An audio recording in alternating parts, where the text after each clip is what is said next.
மகத்தான வெற்றி, மக்கள் கொடுத்த தீர்ப்பு, எதிர்க்கட்சியையும் ஆளுங்கட்சியையும் ஒரு சேர தண்டித்திருக்கிறார்கள்.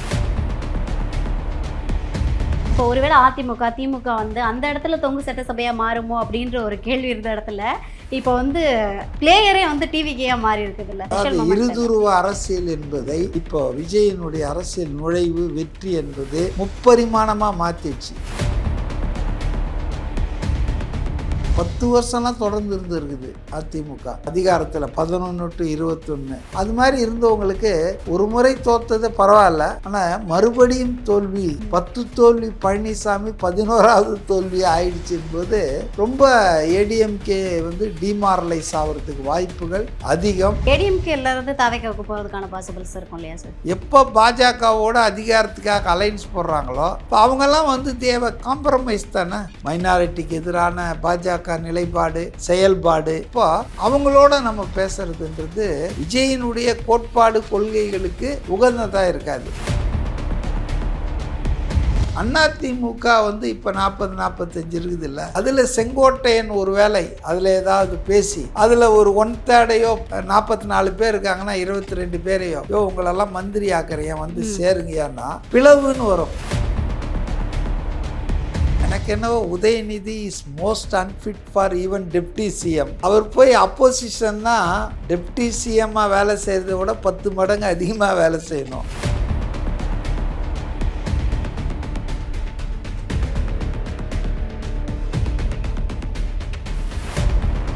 சார் வணக்கம் சார். வணக்கம் சார். அதாவது வந்து விஜய் அவர்களுடைய அந்த கடைசி தேர்தல் பிரச்சாரம் முடிஞ்ச உடனே நம்ம இறுதியாக ஒரு இன்டர்வியூ பண்ணோம். அப்போ சொன்னீங்க கண்டிப்பாக வந்து விஜய் வந்து சிஎம் ஆவார், அதுக்கான பாசிபிலிட்டிஸ் அதிகமாக இருக்குது, மீண்டும் ஒரு நேர்காணலில் சந்திப்போம்னு. ஸோ இன்றைக்கி வந்து விஜய் அவர்களுடைய அந்த டிவிக்கே முன்னிலை வகிச்சிருக்குது. டிஎம்கே வந்து பின்னுக்கு தள்ளப்பட்டிருக்குது, ஏடிஎம்கே வந்து அதில் பாதாளத்துக்கு போயிருச்சு. ஸோ எப்படி இருக்குது முதல்கட்ட உங்களுடைய பார்வை? இல்லை, மகத்தான வெற்றி, மக்கள் கொடுத்த தீர்ப்பு, எதிர்க்கட்சியையும் ஆளுங்கட்சியையும் ஒரு சேர தண்டித்திருக்கிறார்கள். விஜய்க்கு வந்து 108 தொகுதிகளில் இப்போத்த நிலவரம்படி முன்னிலையில் இருக்கார். திமுக அதில் சரிபாதி 54 தொகுதிகளில் முன்னிலையில் இருக்குது. அதை விட குறைவான தொகுதிகளில் தான் இது அதிமுக இருக்குது. இந்த 3 அணிகள் தான் நான் தொடர்ந்து சொல்லிகிட்டே இருந்தேன். இப்படி தான் செட்டப். ஃபஸ்ட்டு தாவேக்கா வரும், செகண்ட் திமுக, தேர்டு தான் அதிமுக வரும், டிஸ்டன்ட் தேர்டாக இருக்கும்லாம் நான் சொன்னேன். ஸோ அந்த வரிசையில் தான் வந்திருக்காங்க. ஸோ இந்த தீர்ப்பு வந்து மக்கள் தீர்ப்பு வந்து மதிக்கணும் எல்லாரும். நான் வந்து ரொம்ப சந்தோஷம் பர்சனலாக. ஏன்னு சொன்னால் விஜய் வந்து முதல்வராக வரணும்னு சொல்லி நான் ரொம்ப எதிர்பார்த்தேன். தொடர்ந்து அவருக்காக நான் பேசிகிட்டு இருந்தேன். ஸோ இது எனக்கு ஒரு பர்சனல் இதுவாக தான் சக்ஸஸாக நான் பார்க்குறேன். அவருடைய எல்லா இதுவும் ஆஸ் எ சிஎம் சக்ஸஸ்ஃபுல்லாக ஆகணும் அப்படின்னு நான் என்னுடைய நல்வாழ்த்துக்களை உங்கள் மூலமாக நான் அவருக்கு தெரிவிச்சுக்கிறேன். ஒரே டிவி கேக் வந்து இன்றைக்கி வந்து பட்டர்ஃப்ளை மூமெண்ட்டு, ஒரே வந்து செம்ம ஹாப்பி மூமெண்ட்ஸாக இருக்கும்னு நினைக்கிறேன். பிகாஸ் யாருமே எக்ஸ்பெக்ட் பண்ணாத ஒரு விஷயம் சார். இப்போ வரைக்குமே எனக்குலாம் வந்து நம்ம என்ன கனவு உலகத்தில் ஏதாவது இருக்கோம்னா அப்பப்போ கிள்ளி பார்த்துட்டு இருக்கேன். ஓகே, விஜய் அவர்கள் வந்து சிஎம் ஆகிட்டாங்களா, அப்போ நம்ம வந்து தொடர்ந்து பேசிக்கிற இந்த விஷயம் சினிமா பார்க்குற மாதிரி இருக்குது. சீரியஸ்லி சார், ஏன்னா யாருமே ப்ரெடிக்ட் பண்ணலை. நீங்களே என்கிட்ட சொன்னீங்க தொங்கு சட்டசபையாக மாறுறதுக்கான வாய்ப்பு இருக்குது, யாராலையுமே கணிக்க முடியாத ஒரு தேர்தலாக தான் இது இருக்கும் அப்படின்னீங்க. இது வரைக்கும் தொங்கு சட்டசபை தான் அப்படிதான் இருக்குது இல்லையா? நீங்கள் ப்ரெடிக்ட் பண்ண அந்த விஷயம் வந்து, அதாவது தாவேக்காவுக்கு முன்னிலை கிடைக்காது அப்படின்ற ஒரு பார்வை இருந்ததை மாற்றி இன்னைக்கு தாவேக்காவால் களம் சுத்தமாக அப்படி டோட்டலாக மாறி இருக்கு. இப்போ ஒருவேளை அதிமுக திமுக வந்து அந்த இடத்துல தொங்கு சட்டசபையாக மாறுமோ அப்படின்ற ஒரு கேள்வி இருந்த இடத்துல இப்போ வந்து பிளேயரே வந்து டிவிக்கேயா மாறி இருக்குதுல்ல. ஸோ அதுவே ஒரு பயங்கரமான ஸ்பெஷல் மொமெண்ட். இருதுருவ அரசியல் என்பதை இப்போ விஜயனுடைய அரசியல் நுழைவு வெற்றி என்பது முப்பரிமாணமாக மாற்றிடுச்சு. இந்த 50 வருஷமாக இருதுருவ அரசியல் தான். அதை வந்து இப்போ ஒரு 3 பிளேயர் இன் சீரியஸ் இதுன்னு வந்தாச்சு.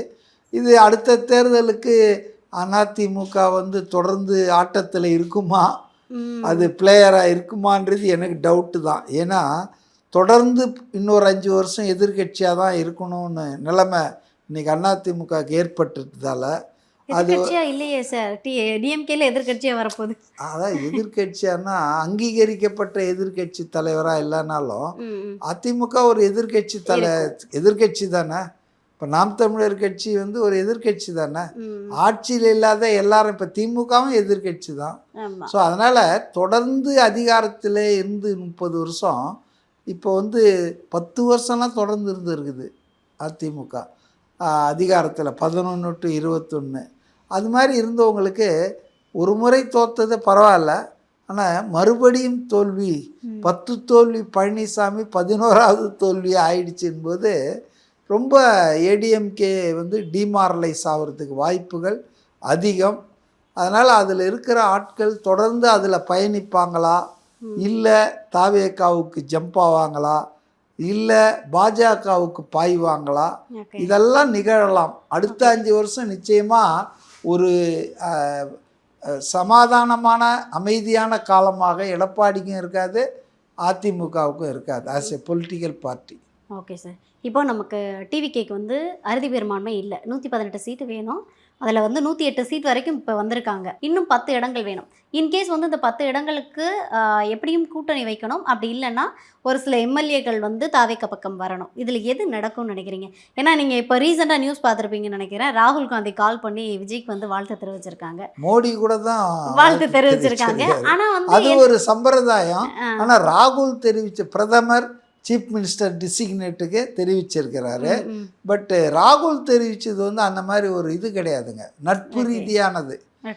ஏன்னா விஜயினுடைய சுக துக்கங்களில் ரொம்ப பங்கெடுக்கிறவர், ஆமாம், வெளிநாட்டில் இருந்து கூப்பிட்டு பேசினவர். அதனால் ராகுலுக்கு அவருக்கும் ஒரு ஃப்ரெண்ட்ஷிப் இருக்கிறதுன்றது ரொம்ப கட்சிகளை கடந்து, கூட்டணி இல்லைன்னா கூட அது வந்து இருந்துட்டு இருக்குது. அதனால் வந்து நீங்கள் சொன்ன விஷயத்தில் நான் கொஞ்சம் வேறுபடுறேன். ஏன்னா நான் இன்னும் வந்து நம்பிக்கை இழக்கலை. இன்னும் வந்து எண்ண வேண்டியது பல லட்சம் வாக்குகள் இருக்குது, பல சீட்டுகள் வந்து தொங்கிட்டு இருக்குது. அதாவது தாவேகா செகண்டில் இருக்குது டெக்னிக்கலாக.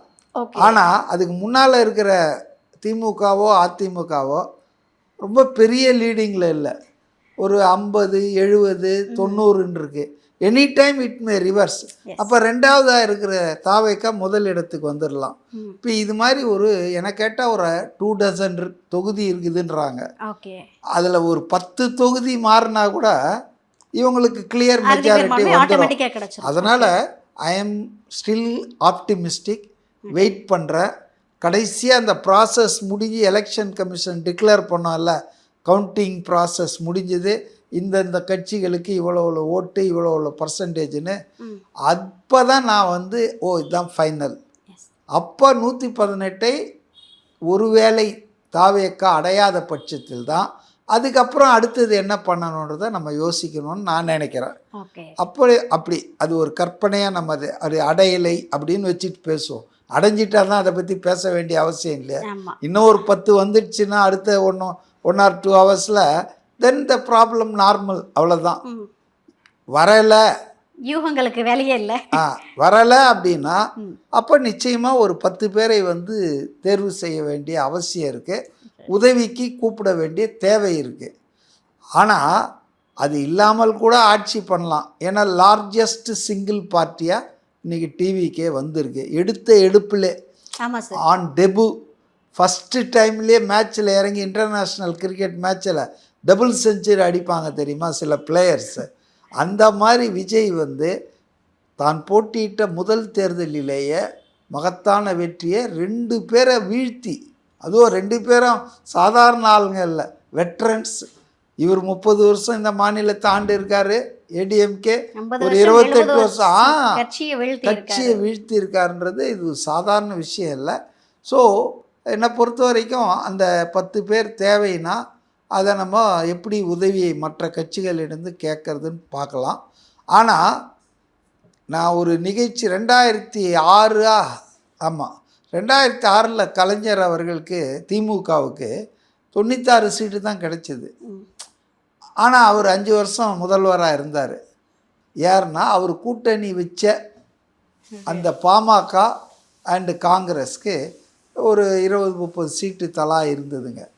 அதனால் அவங்களுடைய ஆதரவு, வெளியிலிருந்து ஆதரவு, சப்போர்ட் ஃப்ரம் அவுட் சைட், அதன் காரணமாக அவர் ஆட்சி தொல்லை இல்லாமல் நீடித்தார். ஆனால் ஆப்போசிஷன் லீடராக இருந்த ஜெயலலிதா மைனாரிட்டி அரசுன்னு சொல்லிட்டு கிண்டல் பண்ணிக்கிட்டே இருப்பாங்க. ஓகே. அதை பற்றி அவர் கவலைப்படல. ம். மைனாரிட்டி அரசுன்னு ஆமாம் சிறுபான்மை மக்கள் நலனில் உள்ள அரசுன்னு சொல்லிட்டு அவர் பாட்டுன்னு போயிட்டே இருந்தார். ஓகே. ஸோ சிறுபான்மை அரசை அமைப்பதில் சிக்கல் இல்லை. ம். எப்போ சிக்கல் வரும்னா எதிர்க்கட்சிகள் ஒன்றா சேர்ந்து உங்களுக்கு எதிராக தீர்மானம் கொண்டு வந்தாங்கன்னா, நம்பிக்கையில்லா தீர்மானம் கொண்டு வந்தால் அப்போ நீங்கள் விழுந்துருவீங்க.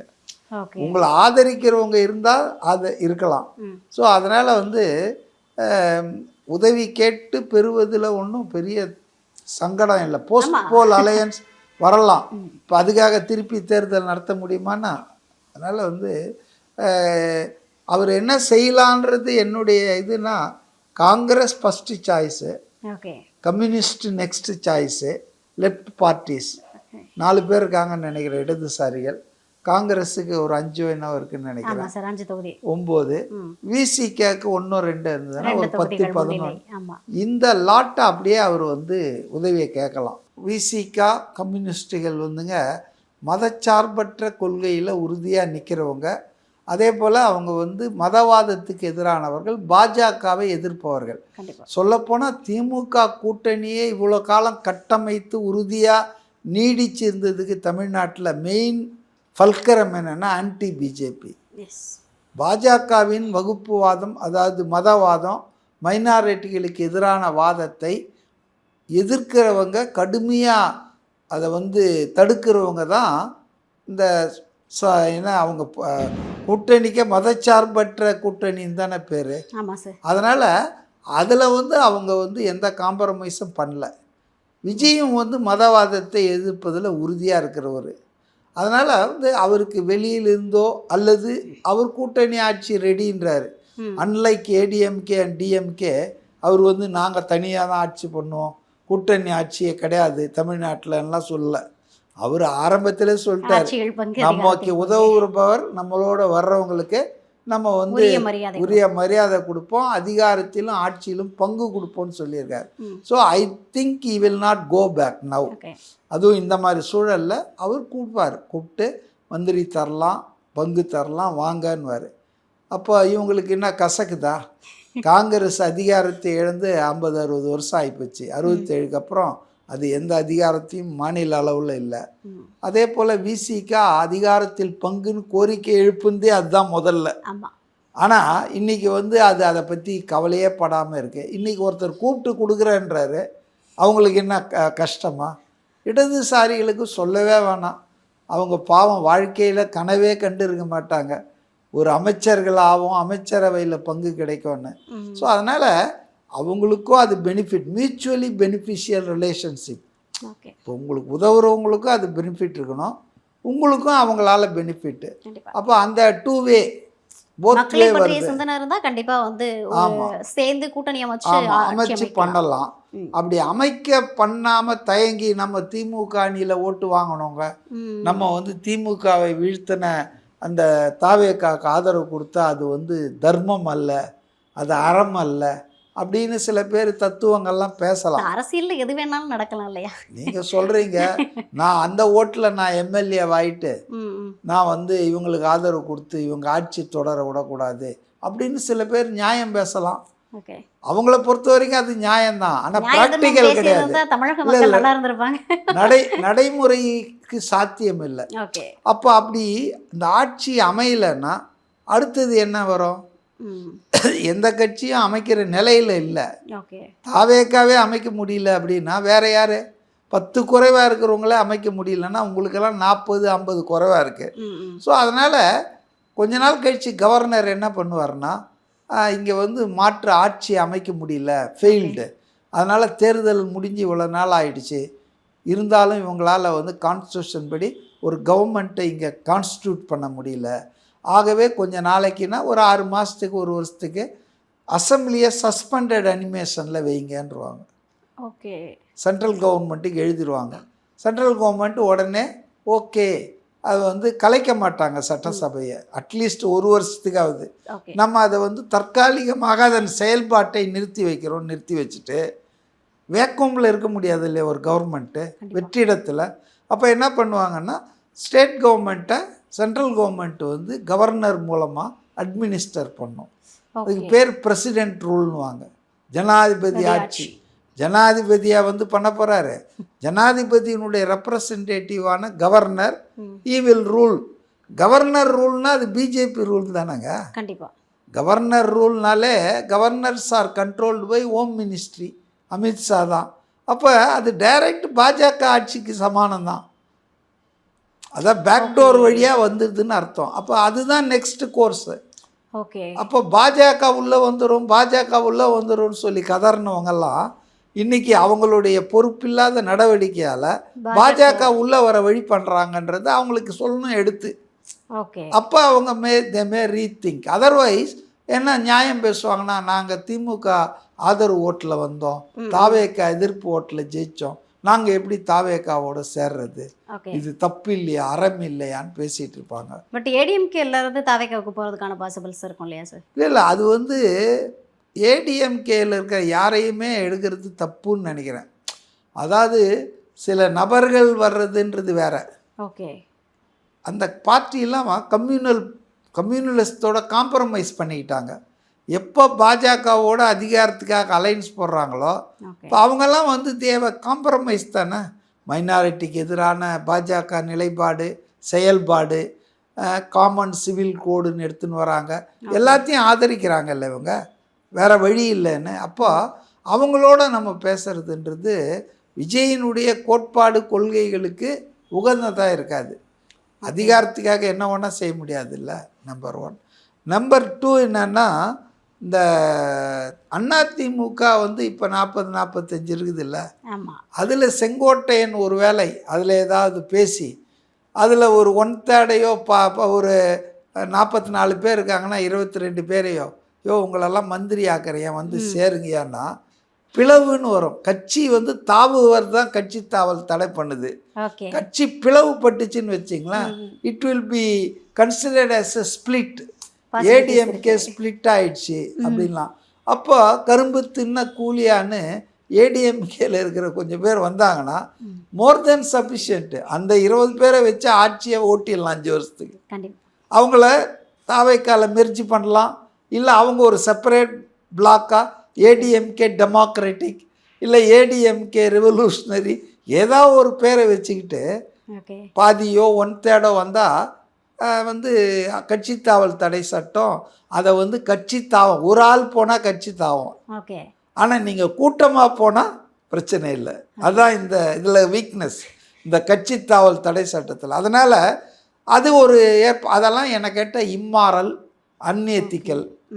பட் ஆனால் சில நல்ல விஷயங்களுக்காக சில கெட்ட விஷயங்களை கசப்பு மருந்தை சாப்பிட்டுட்டு ஆகணும், உடல் நல்லா ஆகணும், குடல் சுத்தமாகணும்னா கசக்குதுன்னா கூட கொஞ்சம் எதாவது சாப்பிட்டு தானே ஆகணும். அது மாதிரி அதெல்லாம் வந்து லாஸ்ட் கோர்ஸு. Okay sir. இப்போ டிஎம்கேல நம்ம பார்த்தோம்னா சென்னையில் மோஸ்ட்லி இருந்த முக்கிய புள்ளிகள், வெளியில் இருந்த முக்கிய புள்ளிகளாக இருக்கட்டும், பயங்கரமான தோல்வியை சந்திச்சிருக்காங்க. கீதா ஜீவன் அமைச்சராக இருந்தவங்களா இருக்கட்டும், பயங்கரமான தோல்வி இல்லை, அதிர்ச்சிகரமான தோல்வி வச்சுக்கலாம். எஸ், பயங்கர ஷாக்கிங். கீதா ஜீவனாக இருக்கட்டும், பிடிஆர் தியாகராஜனாக இருக்கட்டும், அதுக்கப்புறமா வந்து ஆமாம் மதுரையில் வந்து மூர்த்தி அவர்களாக இருக்கட்டும், ஆமாம் அதே போல் சென்னையில் சைதாப்பேட்டையில் யாராலையும் அசைக்க முடியாது, கண்டிப்பாக வந்துருவாங்கன்னு சொன்ன மாசுவாக இருக்கட்டும், இவங்க எல்லாரையும் விட்டுருங்க சார். முதலமைச்சராக இருந்த ஒருத்தர் அதுதான் ரொம்ப ஷாக்கிங் எனக்கு. எஸ், அது வந்து யாருமே ப்ரிடிக்ட், அதாவது தாவேக்கா ஆட்சி அமைக்காதுன்னு எந்த அளவுக்கு கான்ஃபிடென்ட்டாக நிறைய மக்கள் இருந்தாங்களோ அதே போல் முதலமைச்சர் அவர்கள் வந்து தோல்வியை தழுவி ஒரு எம்எல்ஏவாக கூட, அதாவது சட்டமன்றத்துக்குள்ளே கூட நுழைய முடியாத ஒரு சூழ்நிலை. அவருடைய மிஸ்ஃபார்ச்சூன் பாருங்க. இப்போ அவர் தோத்துட்டார் எம்எல்ஏவா, ஆனால் அவர் கட்சி வந்து அவரை ரிகக்னைஸ்ட் ஆப்போசிஷன் லீடராக கட்சியாக இருக்கிறதுக்கு தகுதி பெற்றிருக்குது. ஆமாம். இப்போது ஆனால் இப்போ அவர் வந்து ஆக முடியாது, ஏன்னா அதுக்கு அடிப்படை அவர் எம்எல்ஏவாக இருக்கணும் கண்டிப்பாக. ஸோ இப்போ வேறு யாராவது தான் ஆக முடியும். இது ஒரு நல்ல, அதாவது ஒரு ஐரணி தான், இது முரண் தான். ஸோ இப்போ அந்த இடத்துல எதிர்கட்சி தலைவராக உதயநிதி அவர்களை நிப்பாட்டுறதுக்கான பாசிபிலிட்டி எனக்கு என்னவோ Udhayanidhi is most unfit for even deputy CM. அவர் போய் அப்போசிஷன்னா டெப்டி சிஎம்மாக வேலை செய்கிறத விட 10 மடங்கு அதிகமாக வேலை செய்யணும். ஸோ அவருடைய அதாவது பழக்க வழக்கங்கள், அவருடைய லைஃப் ஸ்டைலுக்கு அவர் டெப்டி சிஎம்னா ராஜா விட்டு கண்ணுக்குட்டி, ராஜேந்திர சோழன்னு பேசுவாங்க, ம் அப்படியே உட்காந்துட்டு கேட்டு போகலாம். ம் பட் இது வந்து ஹார்டாக ஒர்க் பண்ணும். ஆனானப்பட்ட பழனிசாமியே ஃபெயில்டு ஆஸ் அப்போசிஷன் லீடர். அதனால தானே ஜனங்க அவரையும் தண்டிச்சிட்டாங்க. ஆமாம். ஸோ அப்போசிஷன் லீடர்னால் எப்போவுமே ஆளுங்கட்சியை வந்து அப்படியே கண் கொத்தி பாம்பு மாதிரி பார்த்துட்ருக்கணும், பேசணும், ரொம்ப ஆர்கனைஸ் பண்ணணும். ம் அதெல்லாம் ரொம்ப கஷ்டமான வேலை. அதெல்லாம் உதயநிதி வந்து ஈஸி கோயிங் டைப்பு. அவருக்கு வந்து இளைஞர் அணி இந்த மாதிரி பல பேர் வேலை செய்யலாம், பட்டா மட்டும் இவர் பேரில் இருக்கும். ஓகே. அப்படி தான் தவிர ஆப்போசிஷன் லீடராக சட்டசபையில் அவர் என்ன பண்ணுவார், அதெல்லாம் ரொம்ப கஷ்டம். அதனால் சீனியர்கள் வேறு யாராவது தங்கம் தென்னரசு அது மாதிரி கொடுப்பாங்க.